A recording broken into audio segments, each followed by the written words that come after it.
W16 can be solved in either of two ways.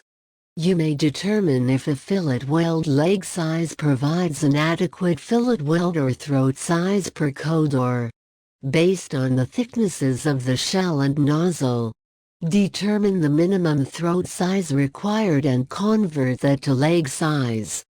Round it to the next fractional 1/16 of an inch.